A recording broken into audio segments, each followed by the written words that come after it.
I call to order the meeting of the Michigan Board of State Canvassers. First, I want to welcome two new canvassers, Paul Cordes to my right and Heather Cummings to my left. We have had a really collegial and wonderful board over the last years, and we expect that to continue. And we really welcome your support. We think that you're going to find it an interesting and rewarding appointment. Thank you. The next item on our agenda is the election of the chairperson for the Board of State Canvassers for a term ending February 1st, 2027.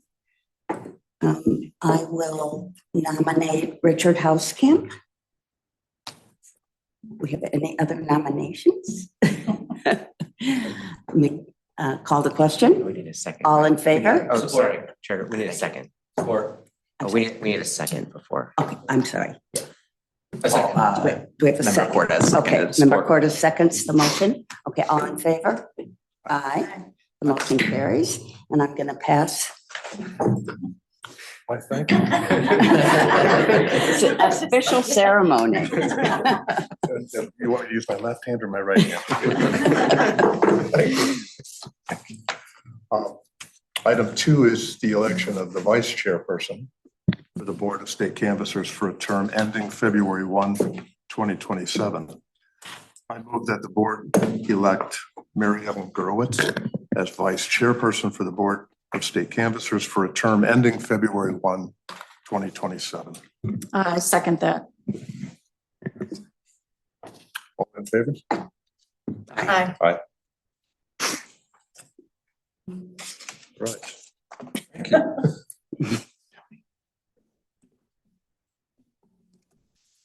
I have 2 items on the agenda here. The first item is a resolution to recognize Jeanette Bradshaw for her service on the Board of State Canvassers. And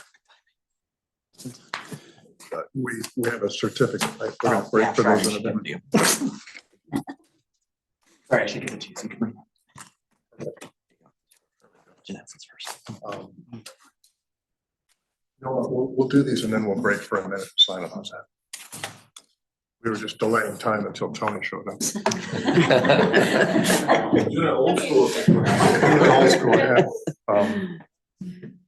And we have another resolution here to recognize Anthony Daunt for his service on the Board of State Canvassers. And so we recognize both of you as former colleagues and people we really, really respect and enjoyed time with.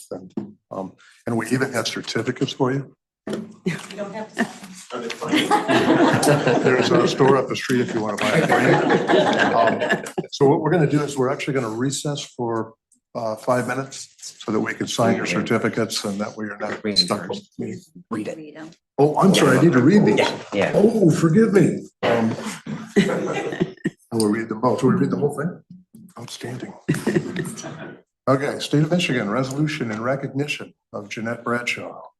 Whereas since her appointment to the Michigan Board of State Canvassers in 2013, Jeanette Bradshaw has demonstrated a steadfast commitment to upholding election law and shown exceptional dedication, integrity, and service in ensuring the fairness, accuracy, and transparency of Michigan elections.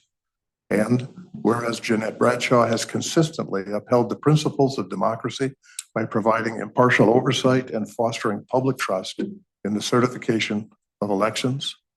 And whereas Jeanette Bradshaw has served as chair of the Board of State Canvassers on several occasions, but most notably during the 2020 presidential election, where she chaired the board with unwavering commitment to Michigan's electoral process during the COVID-19 pandemic, and while facing challenging and unprecedented obstacles to the board's ability to fulfill its responsibilities and uphold the democratic process.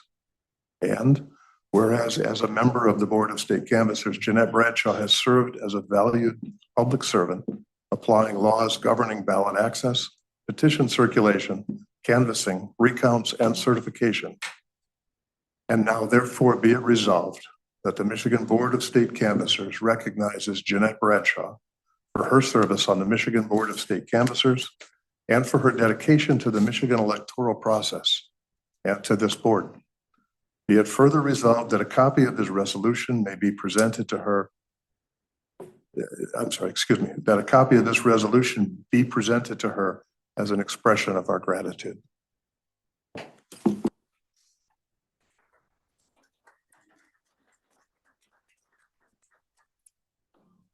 We have a resolution in recognition of Anthony Daunt. Whereas since his appointment to the Michigan Board of State Canvassers in 2021, Anthony Daunt has demonstrated a steadfast commitment to upholding election law and shown exceptional dedication, integrity, and service in ensuring the fairness, accuracy, and transparency of Michigan elections. And whereas Anthony Daunt has consistently upheld the principles of democracy by fulfilling his responsibilities with integrity and fostering public trust in the certification of elections.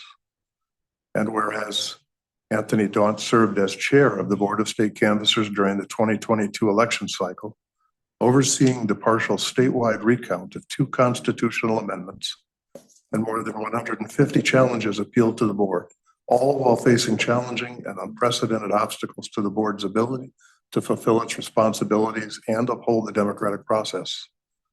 Whereas as a member of the Board of State Canvassers, Anthony Daunt has served as a valued public servant, applying laws governing ballot access, petition circulation, canvassing, recounts, and certification.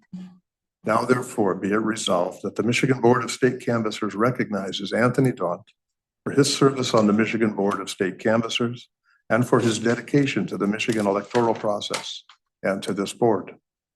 Be it further resolved that a copy of this resolution be presented to him as an expression of our gratitude. Thank you.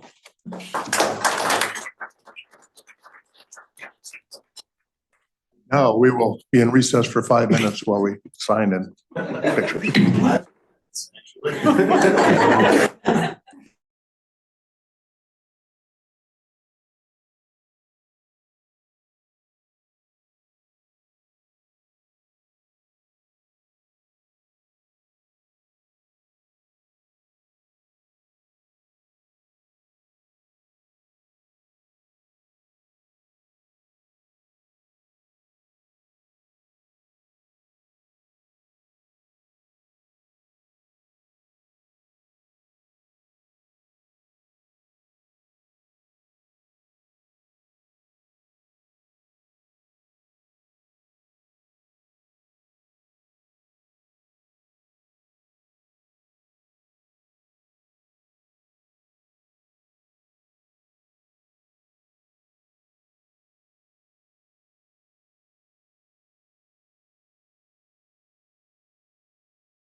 Item number 5 on today's agenda is a consideration of the minutes, the meeting minutes for the December 16, 2024 meeting. I have a motion. So moved. Is it all in favor? Second. No, we need a Second. second, sorry. You don't, we're good. Wait, Okay. Second. Paul make a motion? I did. He did. Okay. All in favor? And I said. And you said. Aye. All in favor? Perfect.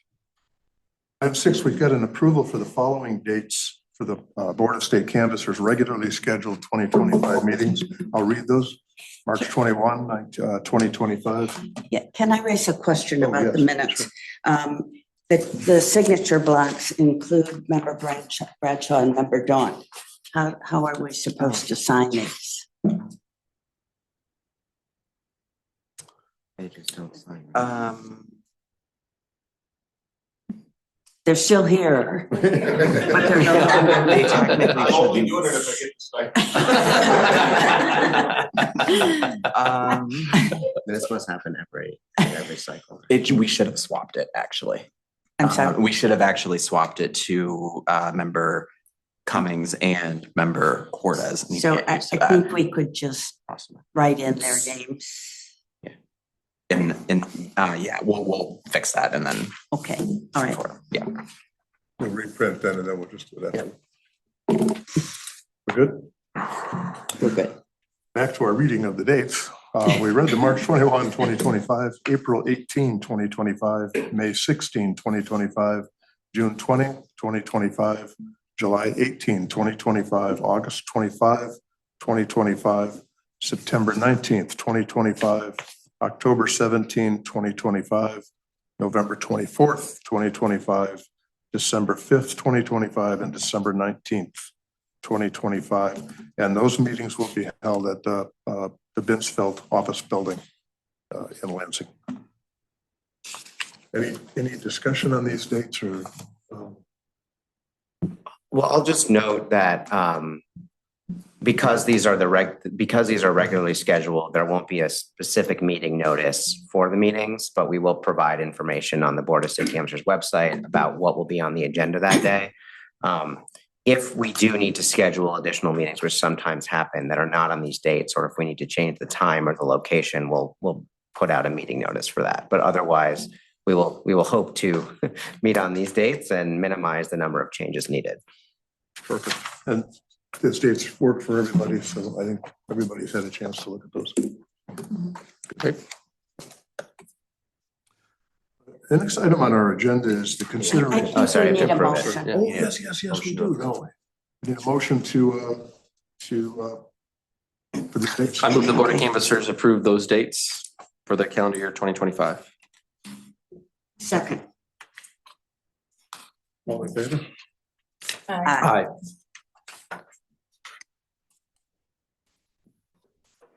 Item number 7 is we have consideration for the certification of the Dominion voting systems.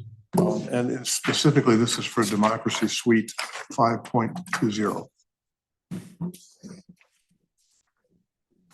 Sure, I'd be happy to provide a Thank you. bit of a description here, Chair Housekamp. So this certification is one of the board's primary responsibilities. One of the checks that we have in our system under the election law is that the Board of State Canvassers certifies the voting equipment that we use in the state of Michigan and also any changes to the configurations of the voting system that we use.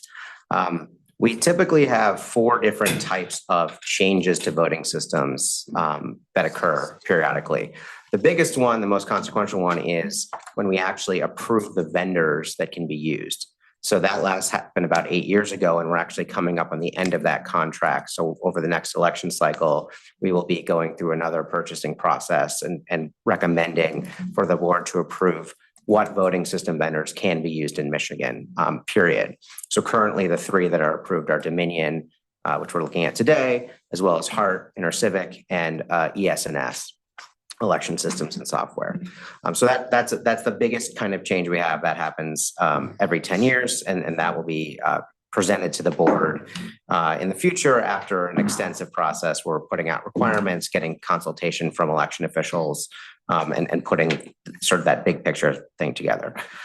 The second kind of change we see is sort of a full version change, which is not what we're looking at here, but that would be like something, we're going from version 5.17 to 5.2. If there was a bigger version change, like a 6.0, that would be a little bit more extensive in terms of the change to the equipment, to the operating systems, the software. That would be a major change, and we would have certainly very extensive testing on that. One thing I'll note about that is in the future, we're starting to see voting system vendors that are getting their equipment certified to the updated voluntary voting system guidelines that the Election Assistance Commission has put together. Most systems are still certified under the older guidelines, which are still acceptable and still used. But over the next couple of years, we're expecting to see new versions of the voting systems certified under the updated guidelines. What we're looking at here is sort of the third kind of change, which is a version upgrade. So it's still a substantial change. There's changes to the way the software works and additional functionalities that are added. But again, this is going from like a 5.17 to a 5.20. And then the last type of change we see is what's called a de minimis change. That's a kind of change that doesn't affect the overall operation of the system, but might be changing a component like a commercial off-the-shelf component, like a printer or a monitor. Not a major change, but still something that the Board of State Canvassers approves because we're changing the equipment that's being used with the system. So we're in a version update here. Anytime that changes are made to voting systems, there's an extensive process that occurs prior to us bringing it before the Board of State Canvassers. So first, election equipment, in addition to being certified at the state level, is also reviewed at the federal level. And that's done by the Election Assistance Commission, the EAC. And similar to the Board of State Canvassers, that's a 4-member body that has 2 Democrats and 2 Republicans. And so they will review and certify voting equipment. Before they do that, the voting equipment is reviewed by a voting system test laboratory, sometimes called a VISTL, another acronym, apologies. But the voting system test laboratories have to be accredited by the National Institute of Standards and Technology, or NIST, another one. So that is, an expert laboratory that has been accredited and certified by the Election Assistance Commission to review the voting systems in depth. So before they come to even the Election Assistance Commission, and certainly before they come to us, there's an extensive process by which these test laboratories really dig into the technical components of the systems, review the functionality, and that's the most in-depth technical review that these systems get. But following that, we at the Bureau of Elections also do our own testing. Following, we review the reports from the Voting System Test Laboratory and the Election Assistance Commission. And then we also ask the vendors to come in to the Bureau of Elections and demonstrate the components to us. We also ask some of our local election officials to participate in that. And in this case, we had the Wayne County Clerk and staff, the Kent County Clerk and staff, Jackson County Clerk. We also had City of Taylor Clerk and Brownstown Township Clerk. Dominion voting system is the most commonly used system in Michigan. It's used in 65 of our counties, including Kent and Wayne. So we certainly wanted to have the input of the officials that use it on a day-to-day level more than we do as we're going through these components. So I really appreciate, again, Wayne County, Kent County, Jackson County, as well as Brownstown Township and Taylor for taking time out of their very, very busy schedules and braving the weather to come to Lansing to help us review these components. So we also had Dominion and Election Source, which supports Dominion in Michigan as we were going through these components. So we spent 2 days going through, reviewing some of the changes, making sure that the functionality was working as expected. And we also ran tests using test ballots and simulations to make sure that the equipment was working properly. So we did find that everything worked as expected. A couple of the major changes or improvements that we have with Dominion 5.20 versus 5.17. We have an updated operating system and some updated software on the election management system. There have been improvements to make some of the components compatible with the web content accessibility guidelines to make sure that the software is more modern and accessible. There have been some improvements made to the scanners that would prevent users from accidentally running reports they shouldn't be running until after the election is over. And then also, we probably most notably for Michigan, we have a correction to one of the issues we encountered last election with the accessible device. So we had an issue that was affecting some users who wanted to use the voter assist terminal or the ballot marking device. If they selected straight party and then tried to select individual candidates of the other party, instead of retaining the straight party selection and letting them pick one by one, they would have to go back and deselect the straight party. So that was inconvenient for voters, and so that's been corrected. So when we're looking at the voting system, I should have probably said this earlier, but there's basically four major technological components of the voting system. There's the election management system, or EMS. That's the computer and the software that is housed at the county, and that's used to design the election, program the drives that are put into the tabulator. So that's really like the brains of the voting system, and where most of the changes and most of the software are housed. Then we have the tabulator. That's your basic precinct scanner. So when you go to vote at a polling place, that is basically just a scanner. It scans the paper ballots. And it is programmed by a removable drive, and that drive is programmed again by the election management system computer. The third component are high-speed scanners. Those are similar to tabulators, but they're used only to count absentee ballots. So when we have absent voter counting boards, particularly in our larger jurisdictions where there aren't voters there, but instead election inspectors that are putting absentee ballots into the tabulators, those are high-speed scanners. So if you're putting through thousands of ballots, they're much more efficient in counting the ballots, but they essentially work the same way as the tabulators in the sense that they're scanning paper ballots. And the last major component is what we call the voter assist terminal in Michigan, which is a ballot marking device. So that's a device that assists voters in marking a paper ballot. It can be used by voters with disabilities, but it can be used by any voter who wishes. And basically that is a device that has a touch screen. It has compatibility with accessibility equipment to allow voters to mark the paper ballot, which then gets printed out and then that gets put in the tabulator. So those are the components that we're looking at as we were doing this testing. Again, we found based on the demonstration that it did function as expected. And so we are recommending certification at this time. The next steps following certification will be updating all of the equipment in our 65 counties that use Dominion so that it can be in place for the upcoming elections this cycle.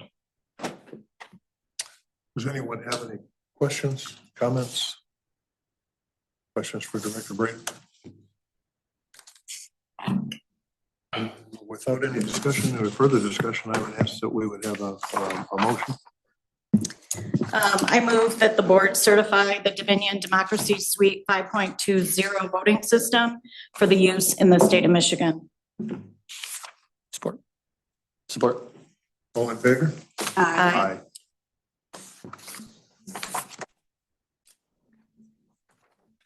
Moving along, item number 8 on the agenda is a discussion of the investigation into the qualifying petitions submitted by Cornell West. And I think when we broke before the holidays, we had talked about, well, we had some material that had been received. We talked about sending a letter. Has there been any changes on that or updates on that? Yeah, I can provide some updates on that. And Adam, if I miss anything or say anything incorrectly, I'm going to count on you to help solve that problem. So we did contact the Attorney General's office on my behalf, sent a letter to the campaign seeking information about the circulators for everyone's benefit, since we have some new members. What this issue involved was the petition that was submitted by Cornell West to qualify for the ballot for president. The Bureau reviewed the petition and determined that there were a sufficient number of signatures, valid voter signatures, the signatures in the actual petition, to warrant certification, that he had enough valid signatures on the petition. And the board agreed and certified into the ballot. However, there was a challenge during the process, not only to the signatures by the petition signers, which are in the main section, but also the signatures by the circulators. So petition circulators have to sign the circulator block. It basically, identifies them and includes their signature. And one of the challenges that we saw was alleging that some of these circulator signatures may have been fraudulent or may have been forged or may not have belonged to the people whose names were actually on that circulator block. So we didn't really have a process for reviewing challenges to petition circulators. And one of the challenges that we have with that is that you don't have to be a Michigan registered voter to be a circulator. So if we get a challenge to a voter signature, we can look that up in the qualified voter file where we have an image of their signature and compare what's on the petition to what's on the qualified voter file. But we don't have that for circulators unless the circulator happens to be a Michigan registered voter, in which case we do. So I think out of the 62 circulators, I believe 28 of them were Michigan registered voters as far as we're able to determine. So we were able to review those. But for the other 34, math on the fly, 34, we would need information about people who aren't Michigan registered voters, which we don't have at the Bureau of Elections. We don't have that at our disposal. So we contacted the campaign and asked them to provide information, signatures that we could review for those circulators to compare them to the circulator blocks and see if those were valid. We were able to get, I believe, 14 out of the remaining 34. We were able to get copies of their driver's licenses from the campaign. So between the 28 who were registered voters and the 14 that were out of state where I had a driver's license, we were able to review 42 of the circulator signatures. And we reviewed them, and by and large, we did determine that those signatures on the circulator block did match what was on file. So I think it was out of about, I don't know if I have the exact numbers here, but it was out of about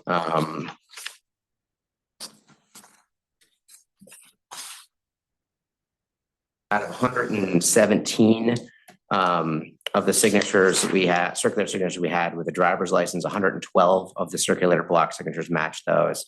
And out of the ones we were able to check in qualified voter file, 252 of those 252, 248 of the circulator block signatures matched. So when we looked at what was in the sample that we used to determine if they had enough signatures, we were able to review 369 of the signatures in the sample, which was about 560, and about 360 of those did match. So it doesn't look like, based on what we were able to tell, that there was a widespread issue with the circulator signatures not matching. It appears that most of them did match. The only thing we don't know is the other 20. And in terms of the other 20 circulators, the Bureau of Elections doesn't on its own have the ability to compel the production of those 20 circulator signatures. So based on what we saw, it doesn't look like there was, there were a few that didn't match, but it doesn't look like there was a widespread mismatch between the circulator signatures.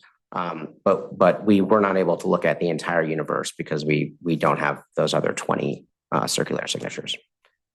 Is there something you want to add or correct, Adam? Nope. So moving forward with this, it would be nice to get it to a point where either there's a next step or there's a conclusion, and then something is in the record for the conclusion. Now, excuse me, because I'm brand new at this. So if I mess this up, call me on the carpet. But we've got Mr. Brewer here, and he was part of the original request for investigation. And so I'm going to ask him if he wants to make any comments. Are we okay there? Yes, thank you, Mr. Chairman. Mark Brewer of Goodman Acker. I appreciate all the work that the staff has done and the board has done to follow up on the court order that you investigate the circular signatures. But it appears that your investigation is incomplete because at least 20 of these signatures haven't been examined. So I think there's more work to do to complete your investigation before you reach any conclusions. Is it, of the 20 out of states that we can't easily access? Do we have any idea how many signatures or how many petitions those 20 represented?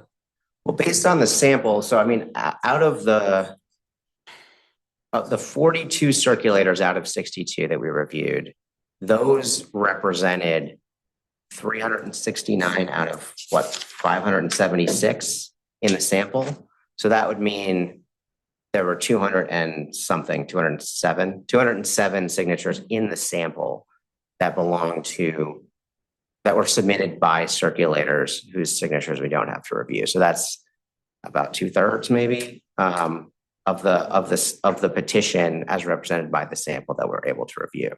So, you know, it seems unlikely to me that it would have affected the determination that the petition was sufficient because we looked at about 2/3 and almost all of them matched. And based on the original finding, they were well above what they needed. But we wouldn't, you know, we would need to review the others to be sure. But then there's a separate issue of, irrespective of whether the petition was sufficient for qualification for the ballot, there's a separate issue of, you know, potential investigation, criminal investigation of the circulators. So that's something that we would just need more information. And again, the Bureau of Elections doesn't have the ability to compel that information to be produced to us.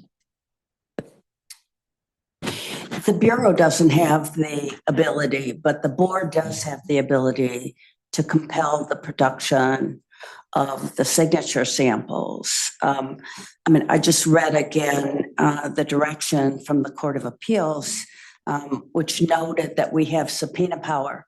So while this is not going to affect, obviously, the Cornell West candidacy, I think that we need to be to understand that this has implications going forward with investigations that we need to do in the event that this issue arises again.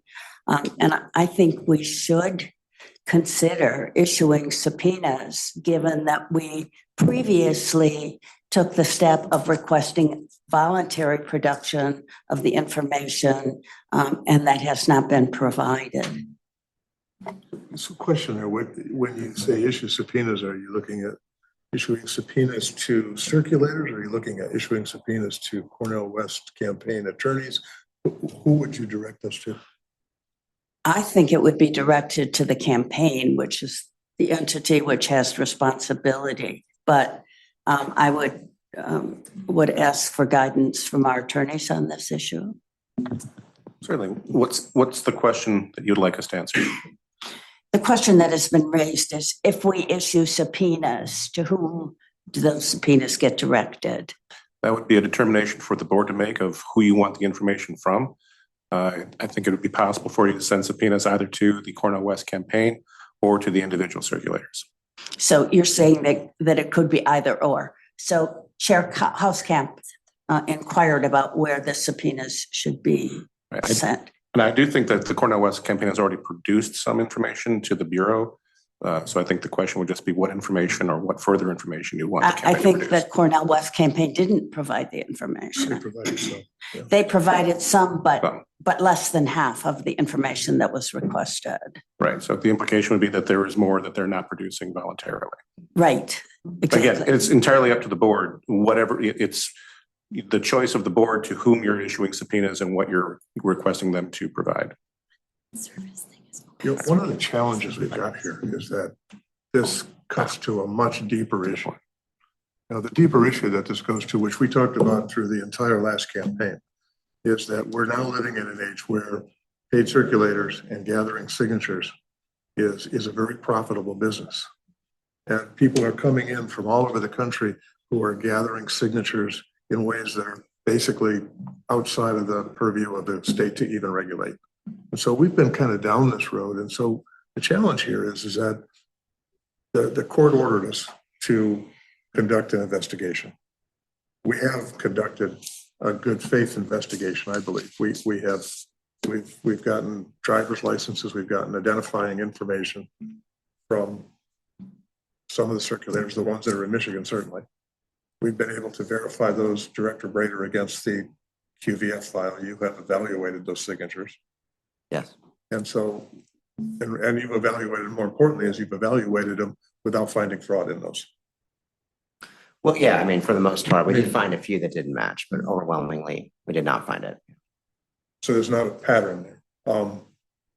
So on the one hand, we've done an investigation, and I want to be careful that we don't turn this into every single meeting for the next 2 years with new adventures. But on the other hand, this issue is going to come up again, and we've talked as a board. We've talked about, do we approach, should there be legislation on this? So the Bureau of Elections has advised us that this has been brought into court before. There's constitutional issues involved.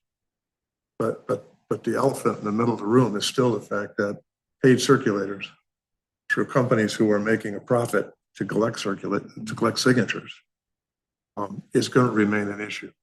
So I'm open to fellow board members here. And I know that's not fair because This is terribly unfair of you. No, I'm just no, I agree with you. I think even if this isn't going to help with, I mean, the Cornell West issue is moot, but this is going to become an issue, this continuing on now. And I do think using our powers as a board to compel information is a good way to go. Are you saying that even doing that, you're afraid we're not going to get what we need? Was that? No, I think that if we look at that, I think if we're talking about using a subpoena to bring in, I don't know that we would even need to speak. We're looking to bring in the Cornell West campaign people. Mm-hmm. And to be honest with you, if we bring them in, I would suggest we find a way to bring in the paid circulator organization, the company that they used. But Right, because wouldn't the company verify, would the company have their license or something with their signatures on it that we could well, view? that would be the supposition. But I also, to finish that thought, Mhm. I think if we had a discussion about trying to subpoena out-of-state circulators, I think we need to really seriously maybe not go in that direction. The circulators that we've been in touch with, that we've seen, that we've already seen documentation on, are folks who are typically working, tough jobs. They're not folks who are going to be able to just get on a plane and come out here and travel. I think if we're trying to bring in the individual circulators from places like, we saw some from Missouri, we saw a couple from Arkansas, we saw those I don't think we would bring in. I'm not suggesting bringing them in. I'm suggesting. We bring in the attorneys or the right, campaign but with documentation that we could, to verify signatures. One of the things that we talked about before was these are paid circulators, Mhm. which means that the company Should which have hired records. them, not the campaign. I don't think we want to get into what company the campaign used. It's the responsibility of the campaign to provide, to the board the information that we have requested. And while, as Member Cummings noted, it's moot with regard to West, the failure to respond to our request is one that I think we need to be concerned about going forward. And the Cornell West campaign was one that just kind of, blew into Michigan and left. But we will have a lot of petitions coming our way in 2026. And we want either the candidates or the petition sponsors to understand that they have a responsibility and that we intend to enforce that to force them to comply with that responsibility and to investigate instances, as we are compelled to do by the Court of Appeals, to investigate instances when they don't satisfy their obligations. So I think we need to recognize what this means going forward for our investigatory responsibility. If we And let me ask, I was gonna say, can we ask a question of the Attorney General's representatives here? I was gonna just interject, like, it depends on who we're talking about sending a subpoena to. There's subtle differences in the practical application of that. For example, individual circulators, because they check the box on the circulator, on the petition sheet saying that they acknowledge the jurisdiction of the state of Michigan in any legal proceeding, and they authorize the Secretary of State to receive service on their behalf. That gives us an avenue to, to effectuate service upon them. Mr. West, or Dr. West, and his campaign have voluntarily appeared in Michigan before. They have an attorney present in the state of Michigan, so that gives us an avenue to contact and direct a subpoena to them. The signature gathering company, I think, would be less certain and would present some problems in terms of effectuating and service upon a subpoena upon them. So would it be realistic to request that the Cornell West campaign, through their attorney most likely, appear before us? And would it also be realistic for us to give them a list of what we are looking for them to gather, for them to bring to that meeting? Certainly they have access to the company they use to collect the circulator, the signature. Certainly the board. And can we request even to the level of saying, as we've talked before on this board, if they hire paid circulators and they brought them to Michigan, or they use people in Michigan, there would be records of payment, there would be records, employee records, or records of some disbursement that went along with that. Can we also request to see those records? So, And you, oh, I'm sorry, in terms of what the board can request, there's We not request anything, right? quite a bit. The statute at issue, section 552 of the election law, provides that the Board of State Canvassers may hold a hearing on a complaint or any other purpose considered necessary by the Board of State Canvassers to conduct an investigation of the petitions. And in conducting that hearing, the Board of State Canvassers may issue subpoenas and administer oaths. Rule 4 under the board's procedures provides that the board may issue subpoenas upon its own initiative at the written request of the secretary of the board or at the written request of a party to the hearing. So what you seek or what you demand in that subpoena, limited within some confines of what is actually relevant or within the scope of what the board is investigating. But so long as it's tied to the investigation, I think you have pretty broad authority.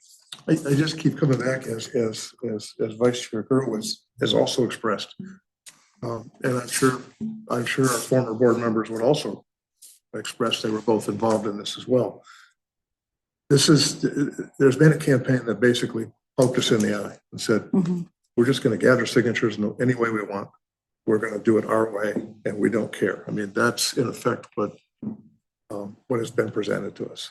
I think and the court ordered us to do the investigation. I think if we just simply walk away on it, have we done due diligence, or can we go one more step here and bring in the West people, or bring in the West's campaign people or campaign attorneys? Well, I would defer to you there in terms of who we would subpoena. I think, again, it's pretty much up to the board. The determination here ultimately is to the board's satisfaction of when it feels that it's capable of making a determination on the complaint.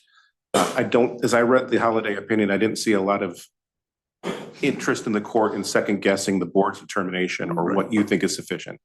So ultimately, I think it will be up to the board and when you're ready to make a decision on what you think you need to make that decision. We did request the campaign to provide the signature samples. And as Director Brader informed us, we only got 14 out of 34 that we requested. So I don't think a further request is in order. It seems to me that at this point we need to issue a subpoena, and I would issue it to the campaign, not to the individual circulators. It is important that campaigns take responsibility. So, My only take on it, I agree. I also, just in my experience with campaigns, know that, and I look at this more as like a future thing to obviously doing our due diligence on this. I wonder if it would be wise to, because none of these campaigns that are doing this work want to end up in a situation where they're not on the ballot, right? They want to do everything possible. to make sure they do end up on the ballot. So I don't know if it's possible for us as a board to put together some direction to some of these campaigns. Because I've seen some campaigns that are very organized and some that are extremely disorganized, some that's a campaign of one, some that are campaigns of hundreds. And if we have some direction to these campaigns that are collecting signatures, that is say, hey, if you have people collecting signatures, either paid or volunteer, it might be wise to grab a copy of their driver's license in the event that something like this comes up. But just for us to put some direction out to these campaigns so that in the future, I have no idea if the Cornell West people have any idea, any way of tracking down these folks who are doing that. They may or may not. But I do think that it would be wise for us as a board to give these campaigns some direction as they're doing this. Like I said, some of these folks are very inexperienced. There's a lot of people who have no idea what they're doing on this the signature gathering, especially some of the smaller campaigns or kind of outsider campaigns. So I think that it would be wise for us to not only continue to look, continue this investigation, but look at a way before we have a lot of candidates who are already announcing for the next cycle to give them some advice and direction as a board as to what they can do to ensure that we don't end up in this situation in the future. So that would be my only take on it. The Bureau of Elections does give substantial guidance to the campaigns through its procedure manuals and its information for candidates. I think it's the responsibility of the campaigns and not of the board to tell the campaigns how they should conduct themselves. But I think by issuing a subpoena in this instance, we would be sending a pretty important message to the campaigns that they have responsibilities which we expect them to carry out. I think it's an important message. And I'm thinking less about the Cornell West campaign than about the situation that we faced in 2022 with so many campaigns that had so many fraudulent signatures. And it is not unreasonable at all to ask them for the signature examples. And I think as we recognize, if they hire signature gatherers, they have a W-4 form from those people so that they can pay them. I mean, the information is readily available, and I would anticipate that they still have that information because they're going to be sending information to the signature gatherers, are they not? They would have an obligation to deduct taxes from those people to whom they paid. So anyway, they're gonna, when you pay people to do work for you, you have information about those people. And we asked them for that and they didn't give it to us. So if we want people to respect the authority of the board in the future, I think we need to do to continue our investigation, although in many respects it is moot. From a staff perspective, so again, there's a question of after the fact investigating, which the subpoena process is being discussed for that. We certainly, we have updated our guidance to campaigns. After 2022, we certainly added a lot. We incorporated random sampling, which I think overall made the process better in 24 than it was in 22.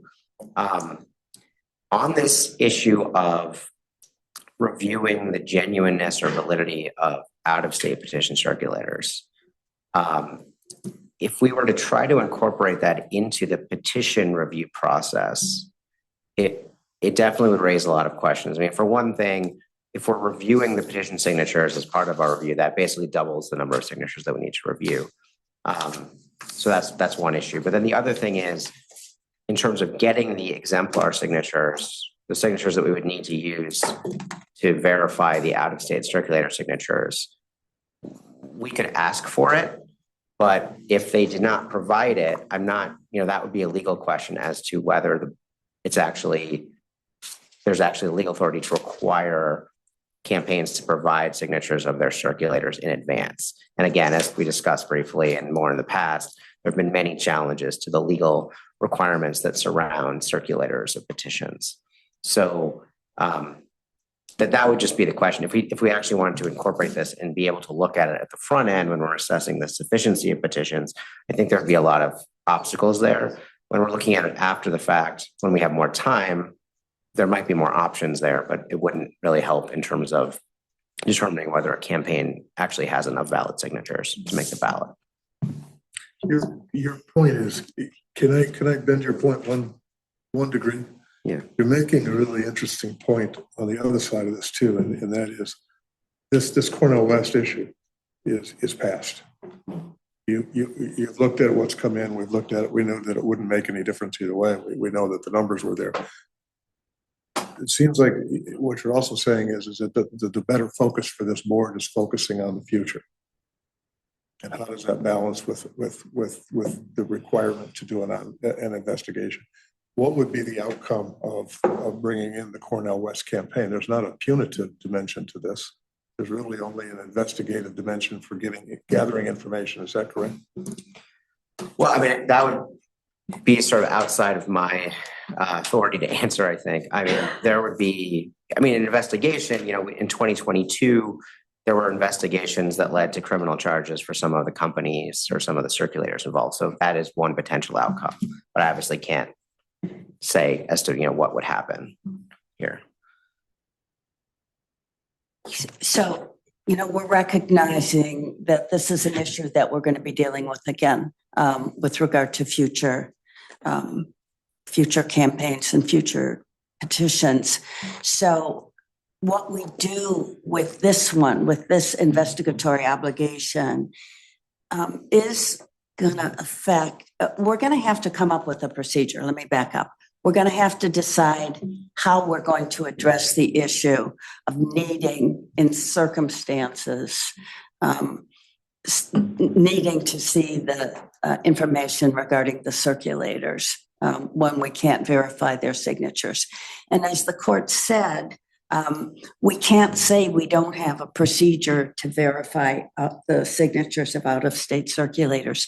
If we have an obligation, a statutory obligation to do that, then we have to develop a procedure. So that's one thing that I think we recognize is on our agenda going forward.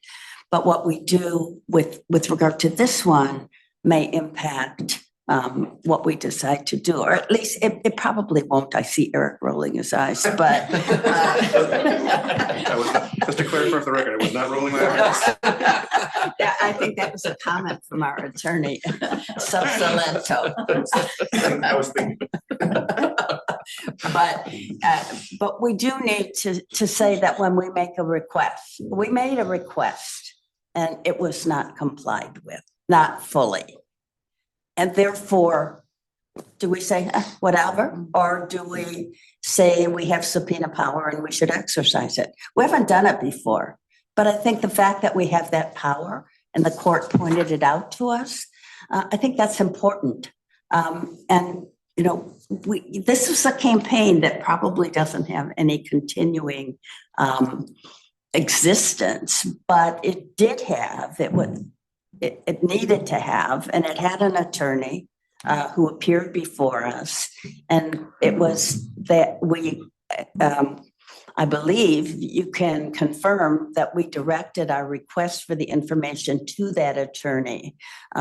So I think that he represented the campaign. I think that a subpoena could be directed to him to comply. The subpoena would be directed to the campaign and then served upon. Right. I believe Mr. Debus was the attorney. If he would accept service. If he would accept service. Right. Which we cross that bridge, I suppose, depending on what the board does. So I think that this is important for us going forward to figure out how we deal with this issue. Could I make one suggestion, just a possible way forward here? Rather than issue, or rather than vote on issuing a subpoena or going through that today, could we instead, before the March 21st meeting, could we as a board or a couple of board members generate a list of questions or a list of discovery, a list of whatever it is we hope to, whatever we want to gather from someone from the West campaign standing here. So that this isn't like scattershot, here's a list of questions we're trying to get answered. So that we know exactly what we're looking for, and then come back to the March board meeting, and we can make a decision whether to issue those questions requesting an answer from the West campaign in writing, or whether we issue a subpoena and have them come out. Does that make any sense? No, No, because, that's okay. That's- no, because we know what we want from them. Well, And that we do, is, but- we want signature exemplars. That's what we requested. They sent us some. They sent copies of driver's licenses. They have more. I mean, they have to because they pay these people. So I think that, I don't think we have an extensive series of questions. I think we just want them to furnish those signatures, which is what we need to conduct our investigation. Okay. Okay. Um,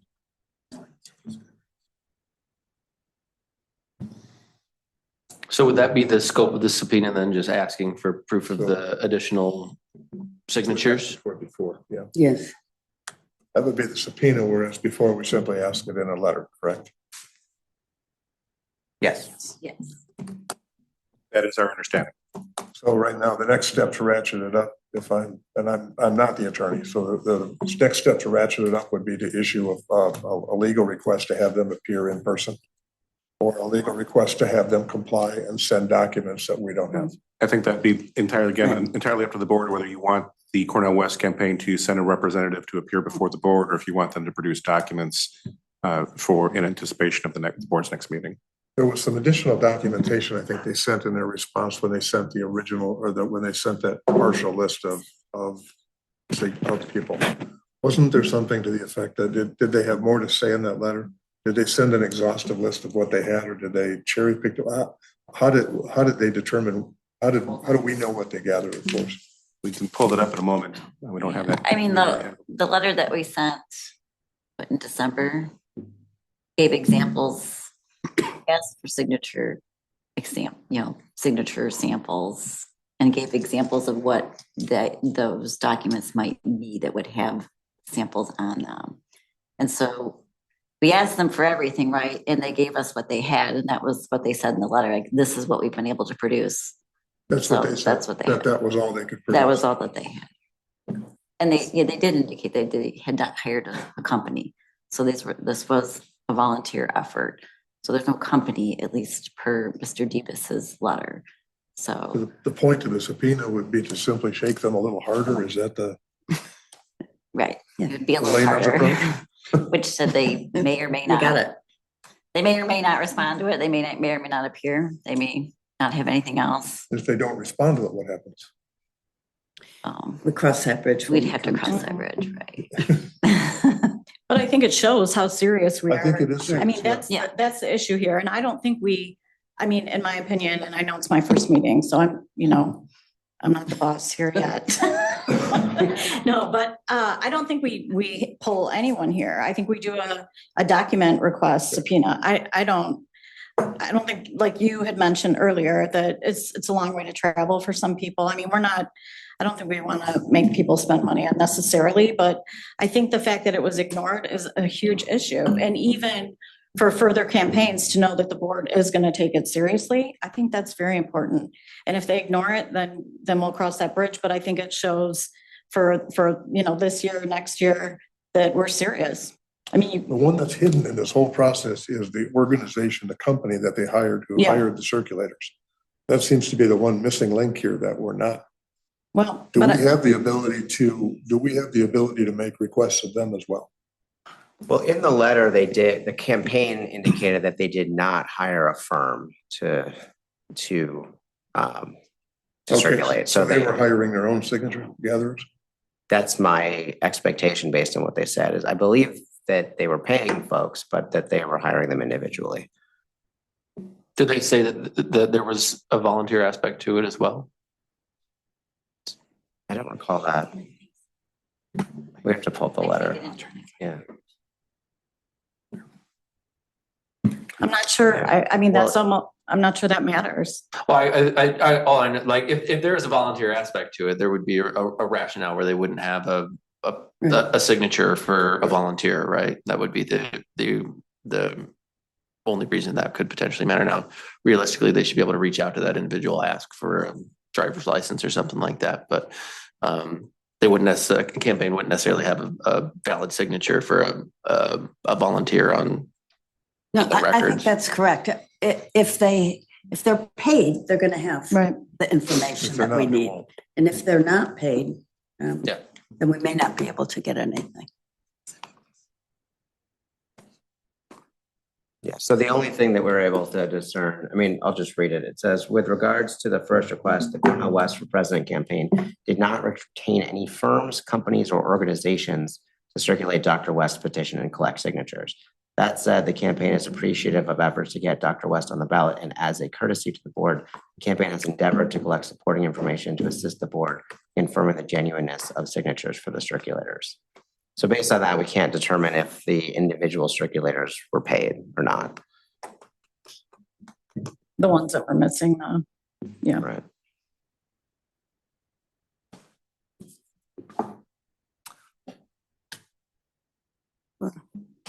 I'll make a motion.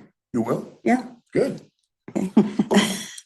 I move that we direct our attorneys to send a subpoena to serve a subpoena on the Cornell West campaign to provide the signatures which we previously requested and which were not provided. If there's discussion on the motion, I'd like to be heard. I'm If there's sorry. discussion on the motion, I'd like to make a quick clarification.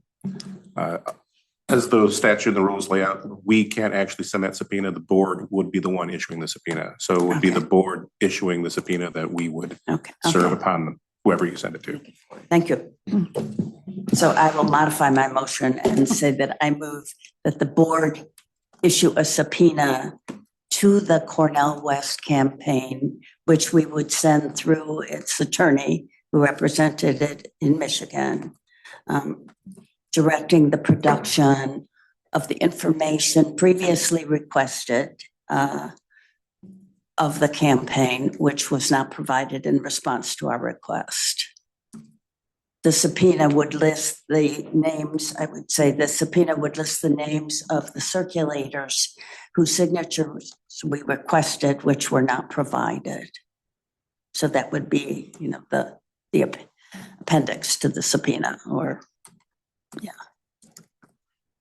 Do you need, Adam, do you need a bit of time to put that into format then? The motion or the The motion. subpoena? Nope, I got the motion. Good. Thank you though, appreciate it. You were typing very rapidly there. I thought I'd help you I'm out. cleaning up what I wrote Oh, because it's not quite legible, but thank you, appreciate it.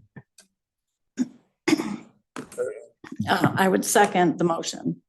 Motion has been made and seconded. All those. Consider discussion. I just have a couple of Yeah, questions. Well, what is, I'm not an attorney, never sent or received a subpoena. Is there any significant costs associated with sending out a subpoena? That's a question to me, I guess, that we're not paid by the hour. So, you've got our time, I guess. I'm used to deal with hourly attorneys. The, so. We can talk after the meeting. I think we just be talking about postage and the cost of paper and ink for it. Okay, I just am not sure how much we will end up getting back. So if there was significant costs, The I cost think. of receiving the subpoena will be much higher. Yeah, You guys will send it. And paper stuff would be sent through the bureau.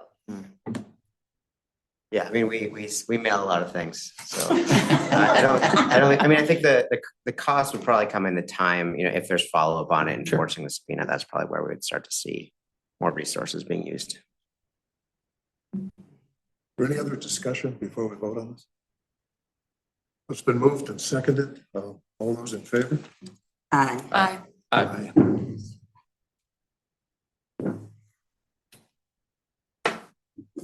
This is important because I don't think the board has sent out a subpoena before, so First. We're tough guys. I think the issue is a strong enough one that we're going to Right. encounter it over and over again. And unless we take it seriously, unless they know, the campaigns know that we take it seriously. Exactly. So. Any, for the point, other business was presented to the board, and I do have, Renita, did I pronounce that correct? Yes. Renita, if you would come up and I need you to state your name and spell your last name for the court report, for the board report. Renita Bonadies, Bonadies. Mrs. Bonadies, Ms. Bonadies, we have a number of documents. You had emailed some documents. Correct. And then you presented some when you arrived this morning, Yes, which I apologize, we've only had a few minutes to look at, so. understandable. Could we It just was go the more other just, route and ask you to tell us what's on your mind? well, I was going to just read my public comment and then that's the supporting documentation for what I was going to present. So, good morning, Renita Bonadies from Homer Township in Midland County. I sent an email to this board back in November and again in January with my concerns and questions about some things I witnessed in Midland County at the Board of Canvassers meetings following the November 5th election. And I did attend the Thursday and Tuesday meeting that followed. I also sent a packet to the Secretary of State and Attorney General's offices with no responses. And I also emailed the Bureau of Elections because I've been trying to call and find contacts. First, I was on the ballot as a write-in candidate for county clerk. I was at the closing of the polls on election night for the early voting center. I knew the number of total votes I received, but they were not separated by townships and precincts, just a total. I attended the Board of Canvassers meetings and questioned how they could report the write-in votes by precinct, and I was told that they didn't need to since early voting was a precinct. I asked again at the second day of the Board of Canvassers meeting and was told that they had done it properly. The official election results for Midland County did not adjudicate the write-in votes for any race, which included the presidential, Senate, and county clerk races, because they all had write-in votes at early voting and they were not tallied at the precinct level. Is this really the way these votes were to be tallied and reported by the Board of Canvassers? Is there a required adjudication process for invalid votes to count as undervotes? Our records simply show all write-in votes for all races. Also, there are no names of the actual valid write-in candidates that received votes, like in the presidential race. I did check out other counties and spoke with people on their boards, and they said that they did tally their early voting by precinct, and their county official results reflect all races and precincts with that information. Also, I've been attending the Board of Canvassers meetings for the past 2 years following the elections. I noticed that they are to be public meetings. Our board is separated into 2 groups. Each group has 1 Democrat and 1 Republican on the team, and each reviewing about half of the precinct records. The 2 groups sit and speak so softly to each other that the public has no idea what's being discussed. It's more like watching 2 subcommittees simultaneously having a meeting. It is certainly not all 4 listening and reviewing each of the precinct records as 1 board. And I do have video recordings of all of these proceedings as well. Is this the proper way to conduct this post-election canvass? Can they certify that they have reviewed all of the records when they only reviewed half of them in 2 groups? These are a few of the questions I have and have not been able to get a definitive answer. Finally, all of the municipalities contracted with the county to run the early voting for them. Their contract was for the county to produce the same results they would have received had they done the early voting polling themselves. Instead, the county could not produce the precinct level results for the write-in candidates on the ballots. My question is, did they breach their contract? I know our township paid $7,500 for them to do that service for them, and yet they cannot produce a precinct level result for all of the races on the ballot. Thank you. Questions?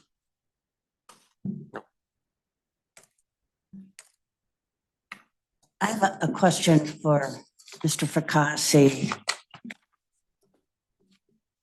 Did the board respond, or excuse me, did the Bureau respond to an inquiry from Ms. Benitez about the procedure followed by the Midland County Board of Canvassers? So a couple of things. So we have, there have been a number of FOIA requests that have been submitted. We've responded to the FOIA requests. As far as the first email that I have is from January 14th. It does look like, based on what I've seen that's before you, it does look like the wrong email was used previously. So I don't have any record of getting anything prior to January 14th. It does not look like, though, that we've responded since January to the January 14th email at this time.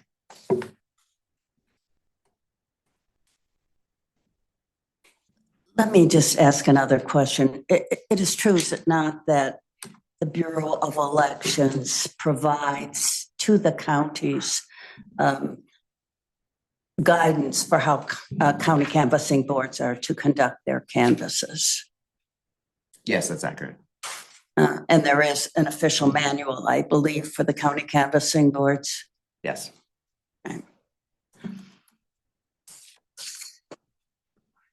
Does the board have any, or perhaps I can ask the attorneys this, does the Bureau or the board have any jurisdiction over what the county canvassers are doing?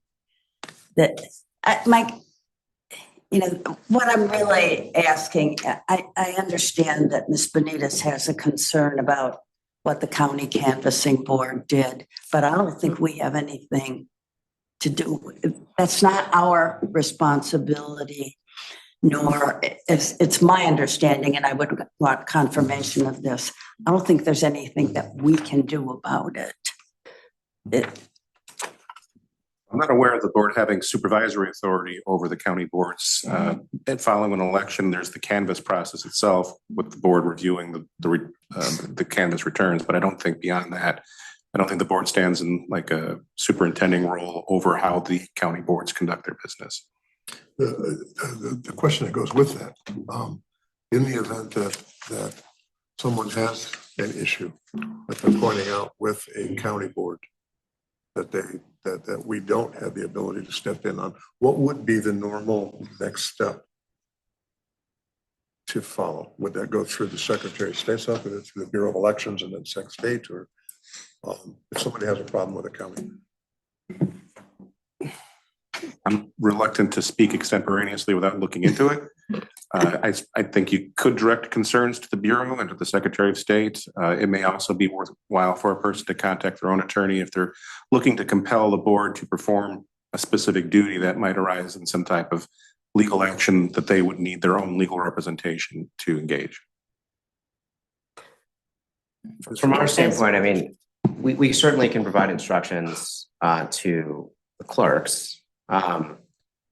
We do sometimes in the context of post-election audits identify procedural issues which can be correct, which we'll assign training and provide additional guidance on. Additionally with this, I mean, this was the first major election where we had early voting. So that did raise a lot of new issues about organizing results by precinct that we're certainly going to look at for future rounds of training. In terms of the result, I mean, ultimately, there is always the ability to request a recount if someone contests, doesn't believe that the ballots are tallied properly, and you still have the paper ballots available. So ultimately, you still do have records that you can review to determine exactly which write-in ballots were tallied, which were cast in which precinct, from which precinct, and you also have the ability to contest those during the recount. And then there's also obviously the ability to file a lawsuit. So those would be the ways of contesting the actual outcome. But in terms of the procedures, it's certainly something that we can look at and see if there's additional ways that we can make more clear the results. One of the other issues, frankly, is that we have the same 14 days after the election to complete the post-election canvases that we had before early voting, and now we have a whole other set of results.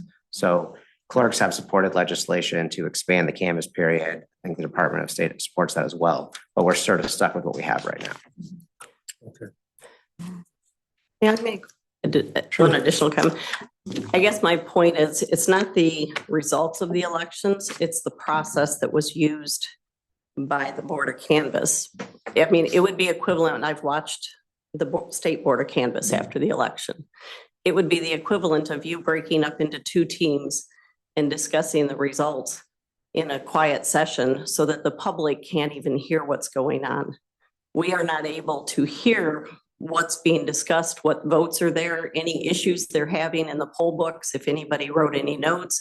We don't hear any of that. And again, it's questioning if this is indeed an open meeting according to the way it's defined. Then how is it an open meeting if the public sitting there can't even hear it? And like I said, I have the recordings where you can tell you cannot hear what's being discussed as they review each of the precincts. So we don't even know if there was an issue at a precinct because it's whispered off in one of the groups. So it's the process that I'm concerned with. I mean, I had one county actually, when I called to verify how they did it, they were actually going to take a field trip to Midland to find out how we got done so fast. And I told them, I said, I can tell you it's because we break up into two teams and they're done quicker than almost anybody else. It takes a matter of a few hours for them to complete their canvas. So again, it's not the results of this particular race. It's the process that's being used. And I've sat through these for 2 years now, and it's always the same process. I did point out at this last one that they didn't even have public comment. And I'm like, this is an open meeting act. You have to have public comment. So they did actually include that at the last one. But it's again, educating the public in if it's an open meeting, why is the public not able to hear what's being discussed by the board? So, and yes, I understand early voting is a new issue, but I also checked with the other counties to see how they handled accounting for their processes. Our early voting produced a single document with just totals. They never produced anything that broke it out by precincts. And when I questioned why the Dominion tapes weren't used to determine that for the write-in candidates by precinct, they told me I didn't know what I was talking about. And that our machine didn't produce it, even though I know another county did use their machine tapes to actually produce their write-ins by precincts so they could report them properly. So again, it's the process that's being used. Do we need more details in our documentation for this process? Perhaps, but those are just observations I've had, and I was curious, and I've been asking questions and sending packets, Secretary of State, Attorney General. Nobody was responding, so that's why I'm here today, to just bring it to your attention. We appreciate you bringing it to our attention. That said, I'm not sure we have a direction for you other than as Mr. Brill has suggested, you can certainly retain an attorney locally. I realize we can always spend money and keep attorneys but your well relationship employed. with your county clerk is not such that you can sit down and. I have attempted multiple times to correct this, and I have been met with a fair hostility about it. And that's why he mentioned FOIA request, qualified voter files. I work with election data. I have it denied frequently locally, and I have to run it up to the state to find out that yes, indeed, we can get that data locally, and then I have to bring it back down. So I've been doing this now for a couple of years, trying to learn the process. So Are you thinking of running for county clerk? not sure if that's what I'm waiting to see how this is all handled. Well, that would be another approach. So, Let me but- say something. Yeah, I just want to note that there are 83 counties in Michigan, and that means there are 83 canvassing boards. And they determine as best they can how to undertake the canvas. And it's a formidable process. Particularly, I've seen the canvas in Wayne County where there are teams of people reviewing every single poll book. So the county, asking a small county how they do it as opposed to how Wayne County does it, for example, or Kent County, Everybody is going to do it a little bit differently in accordance with their circumstances and how many people they have doing the work. I understand, and that was why I looked for counties that were comparable size. We also just reduced from 44 precincts. We eliminated some within the city. We went from 19 to 10, so they just reduced it to 35 precincts. And like I said, we're done in just a couple of hours. It's not that it's a long process in our county. So again, why can't they all sit there as a board speaking into mics loud enough that the public sitting there can hear what the issues are and what's happening? So yes, I'm aware that the county size would vary greatly for how that process is carried out. So. Thank you for taking time to come and see us. Thank you. Is there public comment? Any public comment? Well, you have other businesses. What did I miss here? Number 9. Oh, you know what? You are correct. Yes. Number 9, is there any other business? Yeah, there is something that I want to address. I think it is necessary to briefly address Governor Whitmer's veto of a number of petition bills which the Board of State Canvassers supported. Referencing the 2022 signature fraud scandal, she stated that, quote, "These bills fall far short of the serious need to address this fraud, to restore public trust in our nomination petition process, and to protect voters and our state constitution. Namely, these bills move Michigan in the wrong direction by authorizing sampling procedures instead of requiring exhaustive review of signatures to ensure no fraud exists," end quote. The governor was mistaken, and I believe she was ill-advised. She failed to understand that the bills went in the right direction to address signature fraud, and I want to assure the public that it can trust in the nominating petition process. It is the responsibility of the Board of State Canvassers to canvass petitions to ascertain if they have been signed by the requisite number of qualified and registered electors, both with regard to initiative and referendum petitions and nominating petitions. The board takes this responsibility seriously, and the courts have repeatedly recognized that the board has considerable discretion in its choice of the means to exercise that responsibility. The Bureau of Elections does the actual work of reviewing petition signatures for the board. Following the fraud scandal in 2022, which it must be noted the Bureau of Elections detected in its review process, the Bureau and the board took steps to determine what better processes could be used to detect forgeries and thus prevent such fraud in the future. The Bureau of Elections retained a consulting firm to review the signature verification process. For decades, random sampling has been used to review initiative and referendum petitions. The consultants recommended the use of random sampling for review of state nominating petitions as well. This recommendation was presented to and considered by the Board of State Canvassers. We then took additional steps to consider the recommendation. We had the statistical analysis supporting that recommendation reviewed and validated by a Wayne State University statistician. Members of the board, Chair Hauskamp and I, convened a meeting with election lawyers who practiced before us to discuss this proposal, and it was broadly supported. To evaluate the efficacy of random sampling, we requested that the Bureau test it on one of the rejected gubernatorial petitions, and the procedure identified even more invalid signatures. We also looked at other states and determined that many use random sampling to validate signatures. Having thoroughly examined our existing processes and the opportunities for change, the board concluded that the use of random sampling for nominating petition signatures would result in a far more thorough and effective review of petition signatures than the Bureau had been able to do in the past, and we voted unanimously to adopt the procedure. While it was not strictly necessary, the board also decided to support an amendment to the election law, authorizing it at its discretion to use random sampling for nominating petitions and also for initiative and referendum petitions where random sampling has been used for decades. All 4 members of the board, Republicans and Democrats, appeared together before the House Elections Committee to support this recommended amendment and others.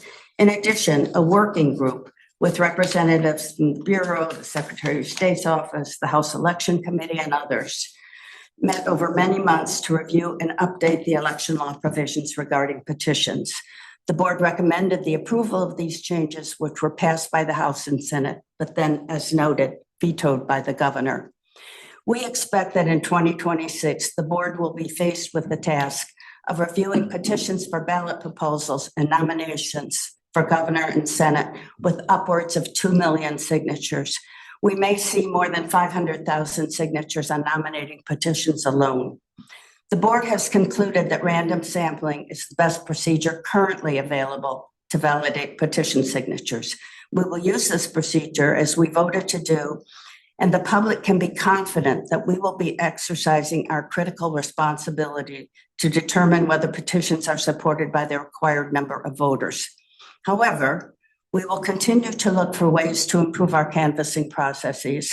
And as Chairman Hauskamp will discuss, rapid developments in artificial intelligence may well give us the tools to more efficiently and exhaustively examine petition signatures in the near or reasonably foreseeable future.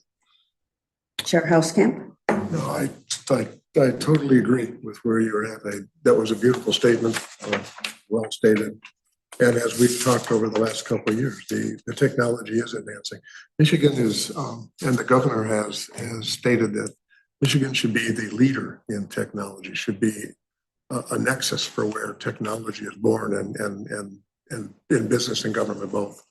So I think moving forward, one of the opportunities we have over the next couple of years is to take not only the random sampling forward, but also take through technologies such as signature validation by AI and the ability to do very high speed processing of signatures submitted. Will that eliminate the need for human involvement? Will that eliminate the need for challenges to be filed? No. What it'll do is it will simply shrink the universe of signatures that may be subject to review. Instead of having to look at 500,000, you'll have already pre-validated 490,000. And this seems to be the direction that Michigan needs to go, and it needs to be a leader in bringing technology to the table. It needs to be a leader in things like the random sampling and saving the time, and not to mention the fact that the random sampling was initiated originally through Bureau of Elections coming to us and saying, we simply don't have the turnaround time. We don't have the staff available to do justice. Great statement. Thank you. Chair Hauskamp has told me that he's going to demonstrate to us Not today. how AI is going to work, right? And I am really excited about the possibilities that are before us to go in this exciting direction, because technology should certainly enable us to more, as Member Hauskamp or Chair Hauskamp says, to more effectively review petition signatures. But it's a huge job, an absolute huge job, which has to be undertaken in a very short period of time. So we are going to use random sampling. The public can have confidence, as I said, and we will continue to work on improving our process. I hope. Yes. I've had my say. Not that.